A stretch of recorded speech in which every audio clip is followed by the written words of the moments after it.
உங்க வாழ்க்கையில வாக்குத்தத்தங்கள் இதுவரைக்கும் நிறைய பேருக்கு நிறைவேறாம இருக்கலாம்.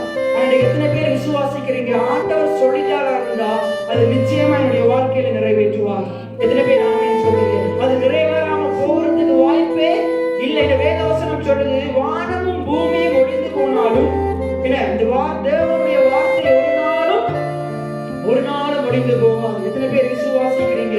எத்தனை பேர் விசுவாசிக்கிறீங்க? இன்றைக்கு உங்களோட வாழ்க்கையில நான் சொல்றேன், எபிரேயர் 11:11 சொல்லப்பட்டதின் பிரகாரமா அந்த வாக்கு தத்தத்தை சாராள் தனக்குள்ள ஏற்றுக்கொள்ள மட்டும் அவளால் நம்பவே முடியல. அவள் என்ன செய்யறாளா? நகைக்கிறாள், சிரிக்கிறாள். அங்க வந்து 3 தூதர்கள் வந்து என்ன செய்து கொண்டிருக்கிறாங்க? ஆபிரகாம் அவரை பேசிக் கொண்டிருக்கும் போது இவள் அங்கால பின்பக்கத்தில் இருந்து கொண்டு என்ன செய்யறாளா? திரைக்கு அங்கால இருந்து கொண்டு என்ன செய்யறாளா? அவங்க சொல்றதை கேட்டு சிரிக்கிறாள். அவர் அந்த தேவதூதர்ல ஒரு தூதனார் அவர் சொல்றாரு, ஒரு உட்பக காலத்துல உனக்கு என்ன இருக்கும்? இந்த கையில குழந்தை இருக்கும், அந்த குழந்தைக்கு ஈசாக்கு பெயரிடுவான்னு சொல்லும் போது அவள் என்ன செய்து கொண்டிருக்கிறாள்? சிரிச்சு கொண்டிருக்கிறாள். அந்த தேவதூதன் சொன்னாரு, மனைவி சிரிக்கிறாள் என்று. ஆனா நான் சொன்னபடி உங்களுடைய வாழ்க்கையில் நடக்கும் என்று சொல்றார். அதுக்கு அவள் சொல்றாள், இல்ல நான் சிரிக்கவே இல்லை, நான் சந்தேகப்படவே இல்லை அப்படின்னு சொல்றாள். ஆனா அவருக்கு தெரியும், அவர் சகலத்தையும் அறிந்தவரா இருக்கிறார். இன்னைக்கு நம்மளும் நிறைய நேரத்துல எவ்வளவுதான் வார்த்தைகளை கேட்டாலும் விசுவாசமே கிடையாது.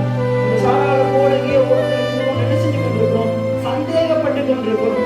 பைபிள் சொல்றது, சந்தேகப்படுகிறவன் தேவனிடத்தில் எதையாகிலும் பெறலாம் என்று நினையாதிருப்பானாக. என்ன சொல்லுங்க? சந்தேகப்படுகிறவன் தேவனிடத்தில் எதையாகிலும் பெறலாம் என்று நினையாதிருப்பானாக. அப்ப நாங்க என்ன செய்யக்கூடாது? சந்தேகப்படக்கூடாது. நாங்க விசுவாசிக்க வேண்டும். விசுவாசிக்க வேண்டும். 33:3 சொல்லுது, என்னை நோக்கி கூப்பிடு, நீ அறியாததும் உனக்கு எட்டாததுமான பெரிய காரியங்களை அறிவிப்பேன். எப்பயுமே ஆண்டவருடைய வாக்குத்தத்தம் நம்மளால் அறிஞ்சு கொள்ளவே முடியாது. நம்முடைய புத்திக்கு எட்டவே எட்டாது. அவர் அவ்வளவு பெரிய தெய்வமா இருக்கிறார். அவருடைய